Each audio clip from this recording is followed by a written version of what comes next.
get wind of. So when you get wind of something, it means there's a secret and you kind of, someone told you about. So let's say my sister was planning a surprise party for me. And then my brother accidentally mentions it. I would say, oh yeah, I got wind of the party because John mentioned it. Okay?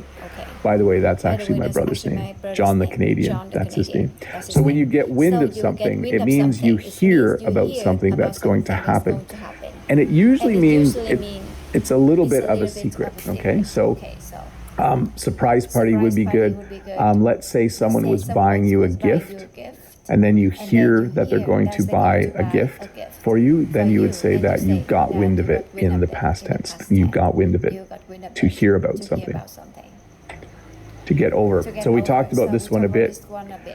When you get over something, it means that you're having a negative emotion, sadness perhaps, and you need to get to the point where you're happy.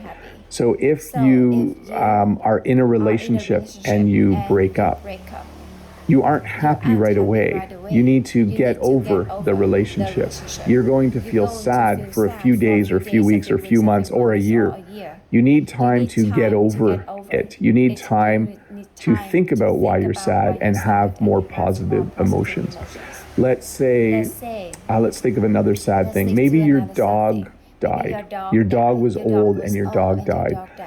You need a few months or even a few years to get over the sad feeling. You feel sad because your dog is no longer around. You need to take time to get over, to get to the point where you're happy again. Or here's a different one. So I did to get over, but to get it over with. So this phrase, I hate cleaning the toilet. So whenever I have to clean the toilet, I just do it quickly because I want to get it over with. When you want to get something over with, you want it to be done as fast as possible. A good example is when you get a needle. If you're at the doctor's office, I'm usually like, I look away and I just say, just get it over with. When you say you want to get it over with, you want it to be done as quickly as possible.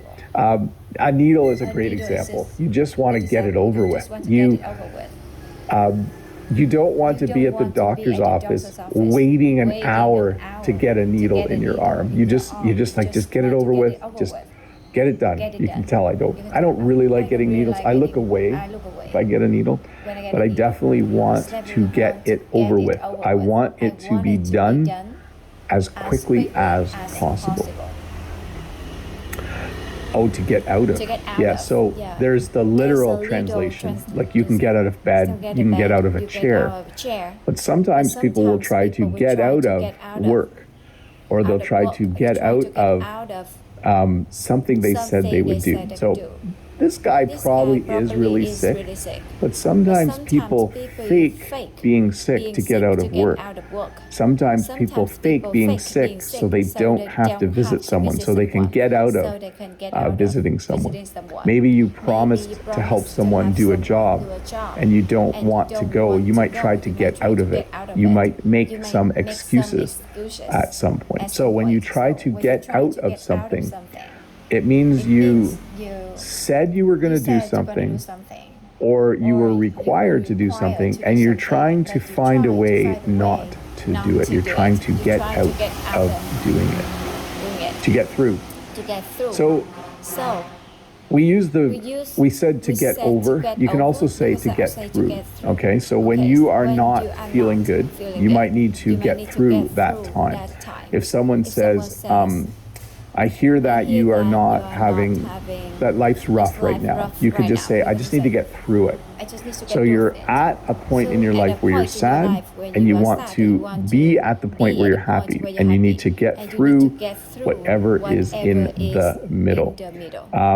This is a little different than to get through to someone. So when I'm teaching, I try to get through to my students. If I'm trying to explain this, I'm trying to get through to you. That means I'm trying to get you to understand. I'm trying to explain it in a way where you understand what I mean. This is a tricky one. Let me think of another example. Sometimes they put speed cameras up because the police want to get through to people that they shouldn't be speeding on that road. They want people to know and understand that they shouldn't be speeding there. So they try to get through to you by giving you a ticket, which is probably a good way to get through to people. To get at. So let me see. What was I? There's a couple readings of this. I've tried to figure out. Oh, this is the. Okay. I'll explain by telling you how we use this as a question. If I'm trying to explain something and you don't understand, you might say, "What are you trying to get at?" Or if someone is trying to say something and I'm confused, I might say, "What are you trying to get at?" It's not super polite. We use this informally, like between friends or siblings. But if Jen said to me, I'm trying to think of a good example of this. It's like when you say something, but you're not super clear and you hope the person understands what you mean. What are you trying to get at? Let's see. Oh, if Jen said to me, are you having another cookie? Haven't you already had 4? I can say, what are you trying to get at? Are you trying to say I'm putting on weight? Like, why are you asking me about how many cookies I'm eating? Sorry, that's a tricky one. You might need to look that one up. And it has other meanings. Like, you can remove a lid to get at what's inside. So probably more meanings than just that. To get by. Okay. So this one also refers to how much money you have, how much you get paid at work, and how much money you spend. Sometimes you just have enough money to get by. Maybe your car is old and a bit rusty, but you can't afford a new car, but you do have a car because you have enough money to get by. If I made $1,000 a month, and my expenses were $1,000 a month, I would say I have just enough money to get by. I don't have extra money. I'm able to pay for everything, but I don't have money to do things for fun and that kind of stuff. So I have enough money to get by. I make enough to get by. Or if someone said, how are you doing financially? You'd say, we're getting by. Like we have just enough money to pay for the things that we need to buy, to get around to. So here's a list of things. I'm probably going to start on number 1, but I'm not going to get around to the last one until tomorrow. When you get around to something, it means that's when you will be able to do it, okay? If you bring your car to get fixed, the mechanic might say, we aren't going to get around to fixing your car until tomorrow. We're not going to get around to doing that till later. And sometimes you just never get around to doing something. That can happen as well. So, again, when you get around to doing something, it's when you are going to do it. To get in, to get out. These are really easy. You need to get in your car. You need to get out of your car. Hopefully you can tell the difference with these two pictures. Sometimes, so I'll tell you, when I rented the car to go visit Brent earlier in July, because I have vans, I found it hard to get in the car because it was so low. Like, a van, you just get in and out really easily. So it's easy for me to get in my van and to get out of my van. But a car was a little trickier because it's so low to the ground. But you can see this man, he's going to get in his car, and this person is going to get out of the car. I should have added of to this. Yeah, you get out of the car. There are two additions to the verb to get. To get down to.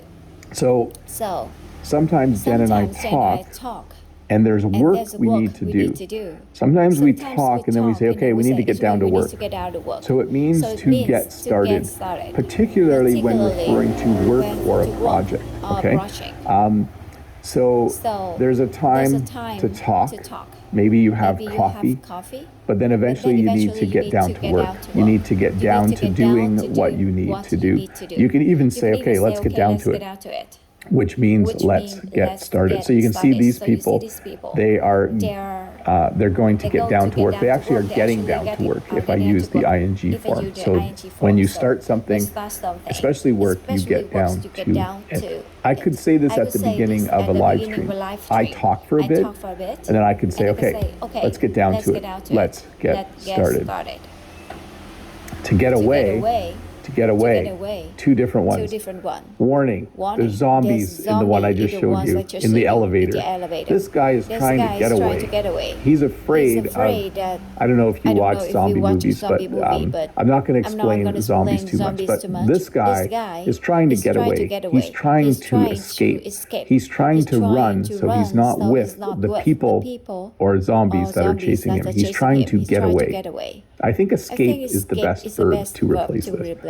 But you can also decide to get away. If Jen and I didn't need to work next week, we might try to get away. We might go on a vacation. So this means to escape. This means to go on a vacation or to not work for a bit and to go somewhere. So hopefully we can get away sometime this fall. We have a little trip planned, so that should be funny. To get away with. It should be funny. That should be fun. Sorry, I'm the English teacher. Go on vacation. That should be fun. Okay? A person can be funny, but an activity is usually fun. To get away with. Sometimes people steal and they get caught. Sometimes people steal and they get away with it. When you get away with something, it means that you didn't. Like if you cheat on a test and the teacher doesn't catch you, you could say, I got away with cheating on the test. If you use AI to write something and the teacher doesn't notice, you could say, oh, I got away with using AI to write my paper. If you are a criminal and you steal money and the police don't catch you, you could say, oh, I got away with it. I got away with stealing the money from wherever you stole it. Don't steal, by the way. To get across. So this actually has two meanings. You can try to get across the bridge. Okay, so you could say, I'm going to visit you, but I need to get across the river, so hopefully I can get across the bridge, but it might be closed, and then I might have to drive further down, and I might need to get across the river by using the ferry, like the boat that your car goes on. So this could also mean when you're trying to explain something to someone, I'm trying to get across the meaning of this for you. I'm trying to explain it to you. So you can try to get across something physically, like literally, you're trying to get across the river. Or when you're explaining something, you're trying to get the meaning across to someone. So let me give you two example sentences. I need to get across the river in order to get to the United States. There's a river between Canada and the United States. I need to get across the river. I would do that by going across the bridge. When I explain new things to people, I'm trying to get across the meaning to them. To get around, this person looks like they're renting a car. They need a car to get around. They need a car so they can drive to different places in the city. When I went to visit Brent, I had a rental car so that I could get around. I needed to go to the grocery store with Brent. I needed to go to his brother's place. We needed to get around. We needed a way to go from place to place. So to get around means to go from place to place. If you rent a car, you can get around easily because you can drive whenever you want to.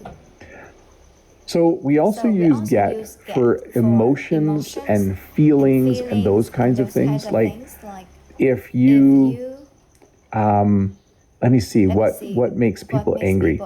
If you don't put the lid back on the peanut butter jar, Dad might get angry. If you run into my car, I might get angry. You might get angry when someone says something mean to you. So we use it for things like angry. We don't really use it for happy or sad. Like you can get sad. No, we do use it for sad. You can get sad if someone tells you sad news.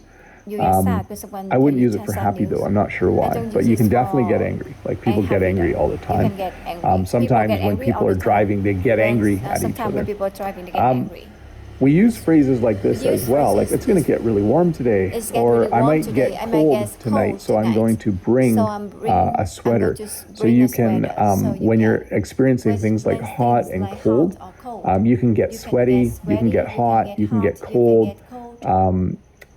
Yeah, we definitely use it for those expressions. I'm trying to think of any other ones, but my brain's not working as well as it did at the beginning of the lesson. And then you can get home. At the end of a trip, it's nice to get home. So as you can see, these are not all phrasal verbs. We have a lot of different ways to use the verb get. So I know for me, if I go away, I usually, if I leave for 4 days, by day 3, I can't wait to get home. I just want to get home. So simply, it means to arrive at home. I'm sure this man is very happy to get home. He doesn't look very happy though, does he? Maybe he's sad to get home. I'm not sure. But it's always nice to get home after a long trip.